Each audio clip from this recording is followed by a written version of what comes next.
ऐसा बताया जाता है कि यहाँ पर भगवान श्री कृष्ण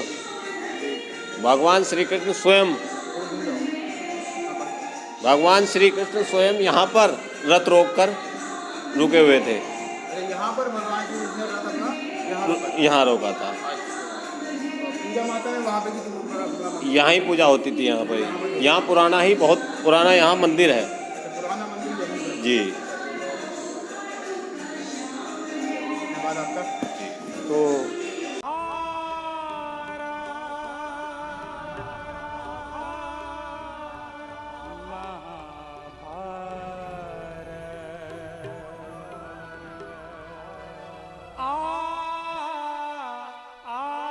स्वागत है आपका मेरी न्यू वीडियो में। और आज हम आए हैं इस मंदिर पर जो भगवान श्री कृष्ण से इस मंदिर पर जो कि भगवान श्री कृष्ण से जुड़ा है। और इसका पूरा इतिहास कहते हैं कि जब भगवान श्री कृष्ण माता रुक्मिणी को लेकर गए थे महाभारत काल के समय, उसी समय से महाभारत काल से ही ये जुड़ा मंदिर है। और इसके बारे में पूरी जानकारी हमें यहाँ रहने वाले ये पुजारी जी देंगे। और क्या है आप बताइए। जय माँ रुक्मिणी, जय भगवान श्री कृष्ण जी। यहाँ पर बहुत ही पुराना इतिहास है। कभी महाभारत काल में माता रुक्मिणी इस मंदिर की पूजा किया करती थी और भगवान श्री कृष्ण यहाँ पर आए और यहाँ पर आकर माता रुक्मिणी को अपने साथ द्वारिका ले गए थे। यहाँ से सीधे द्वारका ले गए? सीधे द्वारिका ले गए थे यहाँ से जी। महाभारत काल से जुड़ा हुआ बहुत ही पुराना मंदिर है और भगवान श्री कृष्ण और रुक्मिणी जी की भव्य मूर्ति और मंदिर के अंदर उसी स्थान पर रखी हुई है, दिखाते हैं आपको। ये उग्र तारा माता है, उग्र तारा माता जी।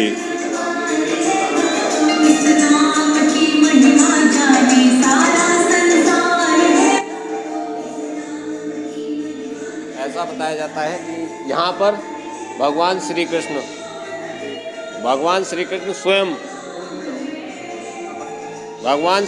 स्वयं यहाँ पर रथ रोककर रुके हुए थे। यहाँ पर भगवान श्री कृष्ण रथ अपना यहाँ रोका था। पूजा माता है वहाँ पे की यहाँ ही पूजा होती थी। यहाँ पर यहाँ पुराना ही बहुत पुराना यहाँ मंदिर है पुराना मंदिर यहीं है। जी। धन्यवाद आपका। तो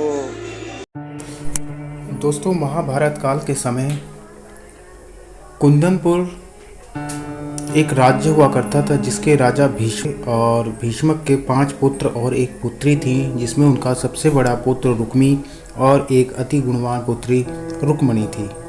रुक्मिणी को लक्ष्मी का अवतार कहा जाता है और वही रुक्मिणी जो श्री कृष्ण की अर्धांगिनी है। कहते हैं कि रुक्मी उनका विवाह शिशुपाल के साथ करना चाहता था और इसलिए उसने उनका रिश्ता तय कर दिया और विवाह की तारीख भी तय कर दी थी। नियत समय पर शिशुपाल बारात लेकर कुंदनपुर आया और लेकिन माता रुक्मिणी मन ही मन श्री कृष्ण को अपना पति मान चुकी थी और इसी आशय से उन्होंने एक पत्र एक ब्राह्मण के हाथ भिजवाया और श्री कृष्ण से प्रार्थना की कि वह आकर उन्हें ले जाएं, अन्यथा वह अपनी जीवन लीला समाप्त कर लेंगी। कहते हैं तभी श्री कृष्ण रथ पर सवार होकर द्वारका से सीधे कुंदनपुर की ओर चल पड़े और वहाँ पर रुक्मिणी की एक कुल की रीत थी कि वे एक मंदिर में प्रार्थना और आशीर्वाद लेने के लिए जाती थीं और उसी स्थान पर जब शादी के जोड़े में दुल्हन के रूप में रुक्मिणी वहां पहुंची, वहीं से श्री कृष्ण उनका हरण कर ले गए थे। दोस्तों, अब हरण किस स्थान से किया गया था इसको लेकर अलग अलग मान्यताएं हैं। कुछ इतिहासकार और कुछ मान्यताएं बताती हैं कि वह स्थान मध्य प्रदेश में पड़ता है और कुछ स्थान इस स्थान को भी माता का हरण स्थान मानते हैं, जो कि बिजनौर से करीब 20 किलोमीटर दूर कुंदनपुर में है। अब कौन सा कुंदनपुर सही है, इस पर अलग अलग मान्यताएं हैं, लेकिन कहते हैं कि यहाँ से इसके पास भी एक कुंदनपुर स्थान है जहाँ पर राजा भीष्मक का महल था और वहाँ से उग्र तारा माता भीष्मक की कुल देवी थी और वह यहाँ पूजा करने आती थी।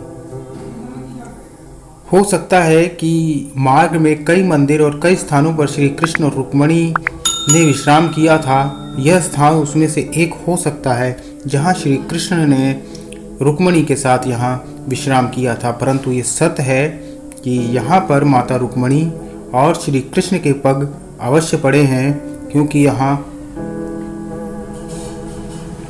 ऐसी कई चीज़ें उपलब्ध हैं जो इस ओर इशारा करती हैं। इस मंदिर के बराबर से ही गंगा प्रवाहित होती हैं। गंगा की एक तेज धारा इस यहाँ से प्रभावित होती है। कहते हैं कि गंगा पार करने के बाद 10 से 15 मील की दूरी पर ही हस्तिनापुर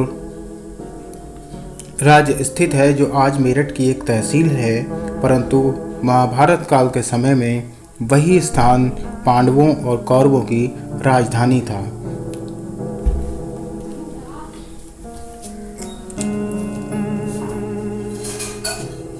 कुछ लोग बताते हैं कि वह कुंदनपुर महाराष्ट्र के अमरावती जिले में पड़ता है, जहां से श्री कृष्ण ने रुक्मणी माता का हरण किया था। जब हरण करके लेकर जा रहे थे तभी रुक्मी के साथ उनका घमासान युद्ध हुआ, परंतु कृष्ण ने उनको अपने रथ से बांध लिया और बाद में बलराम ने उनको वहां से छुड़ाकर उन्हें अपना संबंधी मानते हुए आज़ाद कर दिया। परंतु रुक्मी ये प्रतिज्ञा लेकर आया था कि यदि कृष्ण को बंदी बनाकर कुंदनपुर नहीं लाया तब वह कभी कुंदनपुर में मुंह नहीं दिखाएगा, और इसीलिए उसने उसी स्थान पर अपना एक अन्य नगर बसाकर सारा जीवन वहीं व्यतीत किया। तो दोस्तों, ये भी एक बहुत ही धार्मिक और ऐतिहासिक स्थल है जो महाराज कृष्ण से जुड़ा है। अब हम जानते हैं यहाँ के अन्य पुजारी जी से और जानकारी। मेरा नाम मुकेश त्यागी जी, और ये मंदिर त्रेता द्वापर युग से मंदिर है यहाँ जी। जो कौन क्या बता रहा है मुझे उससे मतलब नहीं जी, लेकिन मंदिर उस समय का तो खड़ा है नहीं। उस समय मंदिर जमीन के अंदर है। यहाँ हमें कुछ एहसास हुआ, किसी भी कुछ भी लगा लो, एहसास हुआ तो यहाँ आए, इस मंदिर का निर्माण करवाया। भगवान कृष्ण यहाँ आए थे, रुक्मणी का महल था यहीं पास में ही, और रुक्मणी जी पूजा करने आती थी यहाँ। ये उग्रतारा का मंदिर है, उग्रतारा। और तारा देवी, उग्रतारा देवी जो थी वो राजा भीष्म की कुल देवी थी। हाँ जी, कुल देवी थी, भीष्म की नहीं जी, राजा भीष्म की, जिनकी पुत्री थी रुक्मणी जी। हाँ जी, उनकी कुल देवी थी।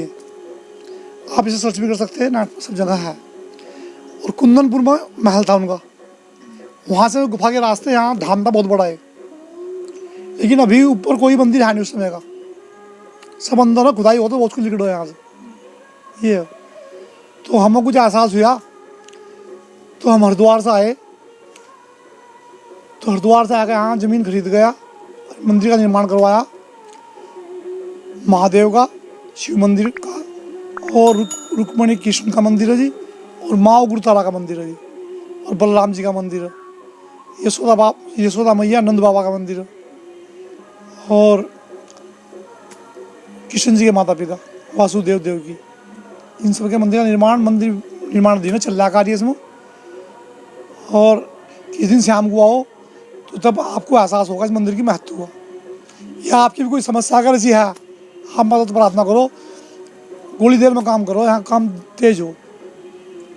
चलिए, अभी मैं शाम को आज मैं रुकूंगा यहीं पे, आप मैं आ जाऊंगा कमाल।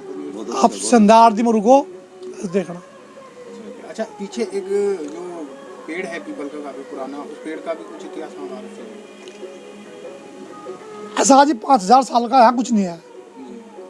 बात कही बिल्कुल, वो मनगढ़ंत कोई अगर बता रहा है तो वो एक फर्जी प्रचार होगा। लेकिन यहाँ से अगर खुदाई करी जा तो यहाँ गुफा भी निकलती है, यहाँ महल के प्रमाण निकलते हैं। और मैं तो ये कहूँगा, कोई कुछ भी कहा, रुक्मणी जी का हमें साक्षात्कार है यहाँ से, वो यहाँ है। चलिए, हमारे लिए भी प्रार्थना करना गुरु जी, क्योंकि आपकी प्रार्थना हमसे जल्दी पहुँचती है।